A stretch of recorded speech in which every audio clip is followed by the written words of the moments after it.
സംസ്ഥാനത്ത് വീണ്ടും മഴ സജീവമാകുമെന്നുള്ള റിപ്പോർട്ടുകളാണ്. ഓഗസ്റ്റ് 2ാം വാരത്തോടെ മഴ കനക്കുമെന്ന് കാലാവസ്ഥാ കേന്ദ്രം director Neetha K Gopal Media വണ്ണിനോട്. മഴ നീളുമെങ്കിലും അതിതീവ്ര മഴയ്ക്ക് സാധ്യതയില്ല.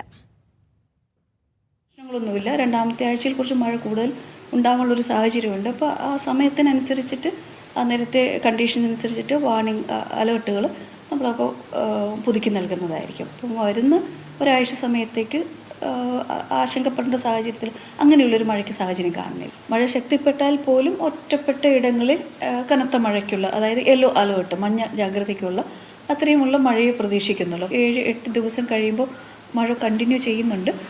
8 ദിവസം കഴിയുമ്പോൾ മഴ കുറച്ചുകൂടി ഒന്ന് കൂടാനുള്ളൊരു സാഹചര്യം ഉണ്ടാകും. ഒരു ന്യൂനമർദ്ദമൊന്നും ഉണ്ടാകാനുള്ളൊരു സാഹചര്യമില്ല.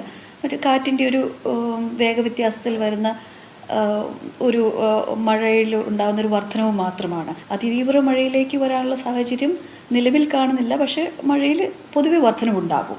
ന്യൂനമർദ്ദമോ അങ്ങനെയൊന്നും ഉണ്ടാകുന്നുള്ള സാഹചര്യം അടുത്തൊരു 7 ദിവസത്തേക്ക് കാണുന്നില്ല. വ്യാപകമായിട്ടും മഴ പെയ്തിട്ടുണ്ട്. അപ്പോൾ ആ നീരൊഴുക്കിൻ്റെ വർധനവിൽ വന്ന കൊണ്ടാണ് ഈ ഡാമിലെ ജലനിരപ്പ് ഉയർന്നത്. 2 ദിവസമായി മഴ കുറവുണ്ട്. അതുകൊണ്ട് തന്നെ നീരൊഴുക്കിൽ കാര്യമായിട്ടുള്ള കുറവ് വന്നിട്ടുണ്ടാകും. ഡാമിൽ നിന്ന് വെള്ളം റിലീസ് ചെയ്യുന്നതുമൊക്കെ കൊണ്ടും അങ്ങനെ ഒരു സാഹചര്യം, ആശങ്കപ്പെടുന്ന ഒരു സാഹചര്യത്തിലേക്ക് നമ്മൾ പോകുന്നില്ല.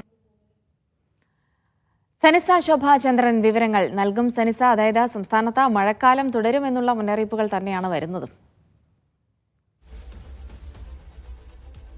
അതെ ജിൽസി, നാളെ മുതൽ കേരളത്തിൽ മഴ സജീവമാകുമെന്നാണ് കേന്ദ്ര കാലാവസ്ഥാ director Neetha K Gopal Media വണ്ണിനോട് പങ്കുവച്ചിരിക്കുന്നത്.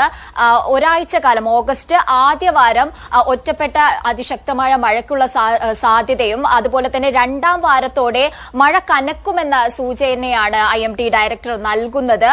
ഈ ആദ്യവാരത്തിൽ ആദ്യത്തെ ഒരാഴ്ച കാലം ഒരു ഭയപ്പെടേണ്ട, ഒരു ആശങ്കയുടെ ഒരു സാഹചര്യമില്ല. എന്നാൽ 2ാം വാരത്തോടെ മഴയുടെ ശക്തി കൂടാനുള്ള സാധ്യതയുണ്ട്, അളവ് കൂടാനുള്ള സാധ്യതയുണ്ട്.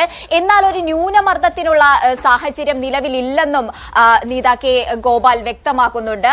പക്ഷേ ഈ കാറ്റിന്റെ ഒരു സ്വാധീനം കേരളത്തിൽ വളരെ കൂടുതലാണ്. കേരളത്തിന് മുകളിൽ പടിഞ്ഞാറൻ കാറ്റൊക്കെ ശക്തമായി തുടരുന്ന ഒരു സാഹചര്യമാണ്. അപ്പോൾ ഈ കാറ്റിന്റെ വേഗതയിൽ വരുന്ന വ്യതിയാനങ്ങളെ തുടർന്നാണ് ഇത്തരത്തിൽ കേരളത്തിൽ മഴ തുടരുന്ന ഒരു സാഹചര്യമുള്ളത്. ന്യൂനമർദ്ദത്തിനുള്ള ഒരു സാഹചര്യം ഇല്ല. പക്ഷെ എന്നാലും മഴ കനക്കുമെന്ന് തന്നെയാണ് വരും ദിവസങ്ങളിൽ, ഓഗസ്റ്റിന്റെ ആദ്യ വാരത്തിലും 2ാമത്തെ വാരത്തിലുമൊക്കെ മഴ കനക്കുമെന്ന മുന്നറിയിപ്പുകൾ തന്നെയാണ് ലഭിക്കുന്നത്. കൂടാതെ തന്നെ നാളെ പിന്നെ ആലപ്പുഴ, അതുപോലെ തന്നെ എറണാകുളം, ഇടുക്കി, തൃശൂർ ജില്ലകളിൽ യെല്ലോ അലർട്ട് പ്രഖ്യാപിച്ചിട്ടുണ്ട്. 4ാം തീയതി വരെ സംസ്ഥാനത്തെ വിവിധ ജില്ലകളിൽ ഒറ്റപ്പെട്ട അതിശക്തമായ മഴയ്ക്കുള്ള സാധ്യത മുന്നറിയിപ്പുകളാണ് പുറത്തുവരുന്നത്. കഴിഞ്ഞ കുറച്ച് ദിവസങ്ങളായി മഴ ഒന്ന് ശമിച്ചിരുന്നു. അതിനു മുൻപേ അതിശക്തമായ മഴയാണ് കേരളത്തിൽ ഉണ്ടായത്. അതിനെ തുടർന്ന് കേരളത്തിലെ ഡാമുകളിൽ കഴിഞ്ഞ ദിവസങ്ങളിലൊക്കെ റെഡ് അലർട്ട് തുടരുന്നുണ്ടായിരുന്നു. 10 ഡാമുകളിൽ റെഡ് അലർട്ട് തുടരുന്നുണ്ടായിരുന്നു. ഈ ഡാമുകളിൽ ഇത്തരത്തിൽ റെഡ് അലർട്ട് തുടരുന്നതിലും ഭയപ്പെടേണ്ട സാഹചര്യമില്ല. നീരൊഴുക്ക് ഇപ്പോൾ മഴ കുറഞ്ഞതിനെ തുടർന്ന് കുറഞ്ഞിട്ടുണ്ട്.